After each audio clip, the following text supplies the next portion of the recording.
And then let's start with the first talk right away from Ayush. He's talking about Anil and Maggi. Please come to the stage.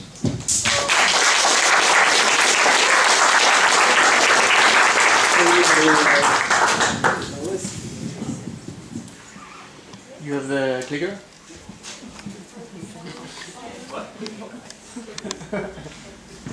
Just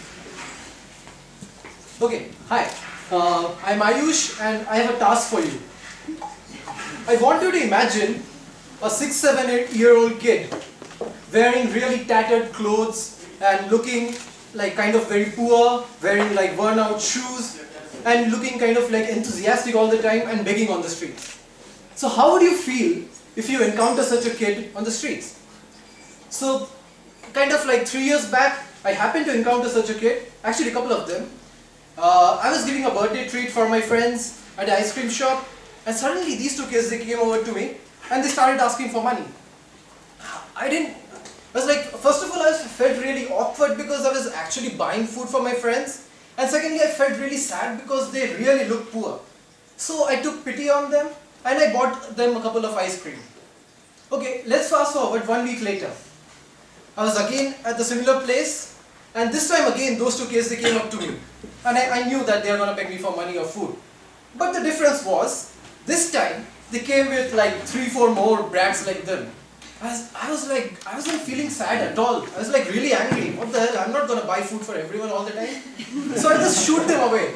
I just told them to go away, and I also left as soon as I could. So 3 weeks later, again I was walking around the same place. I used to have a lot of ice cream. And those kids were again there. And this time they came up to me, not very excited because I drove them away the last time. And this time they kind of again wanted food or money. So I looked at them for a while. I didn't react at all. And I thought of an idea. I just snapped and I just asked them, hey, my name is Ayush, what is your name? So they told me their names. They were like a little taken aback. But after that we started talking about their lives, their school, which they didn't go to as I had guessed, and a little bit about what they do throughout the day. And then I asked them about their parents. And when I asked them about the parents, they pointed out into the distance and told me that that lady over there, she's our mother. She looks somewhat like this. She was wearing really old, tattered, worn-out clothes, and she was carrying a malnourished baby, and she was looking really sad.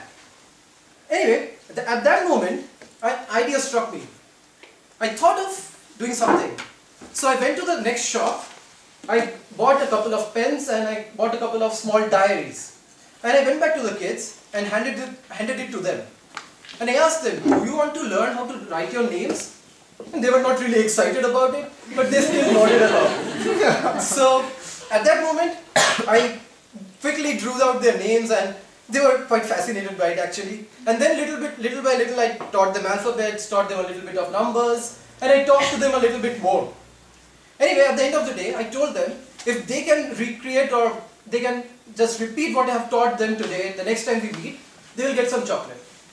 So we met like 2-3 times after that. They would come to me, we would interact, they would show their diaries, and it would be complete gibberish. I don't know, it would be like some entire new script they've come up with.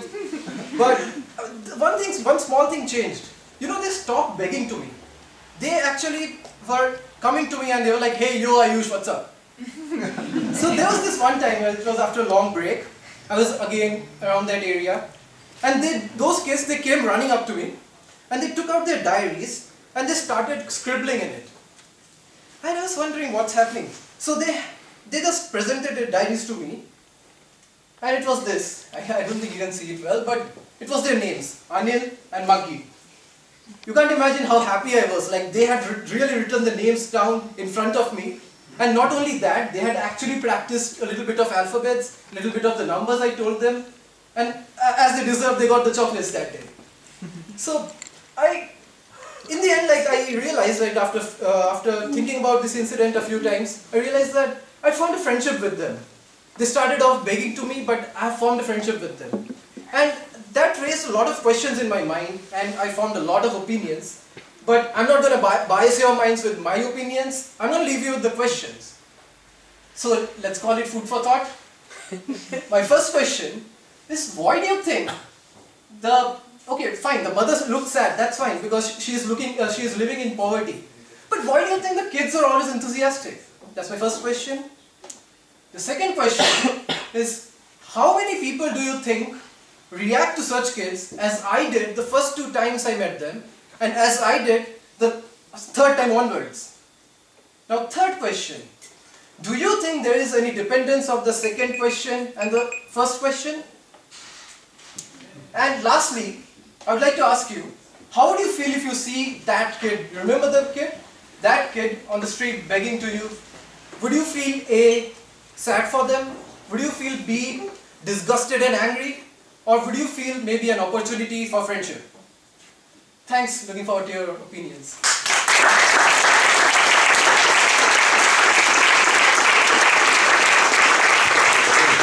Thank you, Ayush. I'm sorry, at first I forgot to tell you about the rules of lightning talks, actually the most important part. It's like, the talker has 5 minutes to give a speech. Maybe you read that on Facebook or Meetup where you saw the event. And then you guys have 5 minutes time to discussion. Yes, so this is the important part of lightning talks. Okay, then let's get over with the discussion time. Sorry. Okay, Ayush. I have a small question. Are you still in touch with them? Yeah, that's a good question actually. I wasn't in touch with them, but when I left my undergrad studies, I met them during my undergrad studies. I took one junior to them, I introduced them to him, and a few weeks back, around like 4 weeks back or something, that guy, he texted me, "Do you remember Anil and Maggi?" I was like, "No, what are you talking about?" With those 2 kids he used to teach. Yeah. Well, there is an organization who has taken it upon themselves to teach all the beggars around the area, and they are part of that program. So yeah, as you can say, like indirectly have some touch. Yeah. Yeah. Yeah, so first of all, I'd feel disgusted that a kid at that age would have to sit there and beg for basic stuff actually. Food, water, whatever it is. But then maybe starting to talk with them and really trying to understand what it means for them and for the family. Maybe the family isn't able to support their kids with, I don't know, with, for example, a pen or a notebook or something like that. So maybe it's their way of actually affording a life in dignity. Okay, so what I feel about this is, like, we can't provide them with dignity. They have to grow it themselves. Like, I can't tell you that you're dignified. You have to be dignified by yourself. So what I can do is not give them, I'm not thinking about it as giving them pens or money or food or something. I'm just thinking about being as a support structure. I know they don't get the guidance, so maybe if I give them the guidance, they will be up to something later on. So I don't know if that answers your question, but that is what I feel. Alright, thank you. Yeah. Hi. Hi. I actually have a slightly different opinion than this. Primarily because I also come probably from India, right? Yeah. And there are, as you know, probably there are a lot of rackets going around of begging, which primarily puts me off. And the reason is because I had a personal experience when I was doing my standard 12th, I think that's like senior school. I was going for some tuitions or some private coaching in another city, and I was in the train, and that was actually the first time I was taking a long distance train. And I happened to go there in the very early morning train, so at around 5:30 in the morning, and then I saw a beggar coming to me, and then she gave me a note, and it said that I'm dumb, I cannot speak, and I would like some help. So I gave her some money because I had some, and she didn't know that I was a daily traveler. So the next day I go there, and I see her singing to everyone, again, in the form of begging. So that was my personal experience.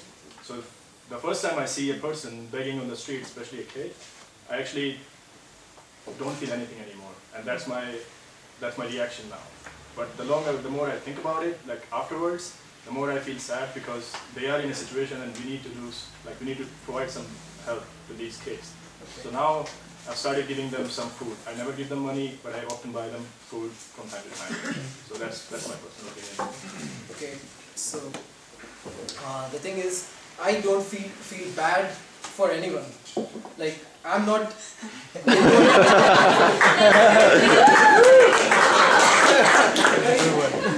For me, after that incident actually, empathy takes a way higher role than sympathy.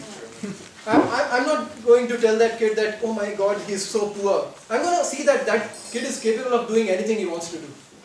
The only thing is lacking maybe is some money, but he can have the opportunity that he wants. And if I feel bad for someone, it's myself. That there's a kid out there who is like that. I've got everything in the world since my childhood, and I'm still not doing anything for the kid. So I feel bad for myself, not for the kid. That's just my perspective. I don't know. Yeah. Hi. What I really like about about your story is that I thought about this problem myself, like how do I engage with beggars or homeless people, and for me you put out two different ideas. One is usually when we encounter such a person, we think, okay, we can't do anything. If I give money, it doesn't change anything. So that's where we stop, because we think on a structural level it doesn't change anything. But what you pointed out is that you treat them normally or with respect. And this really is a difference. Like, it doesn't have to stop there, okay, I can't change the system. But still you choose to do something about it and treat them with respect. And I think that's really important.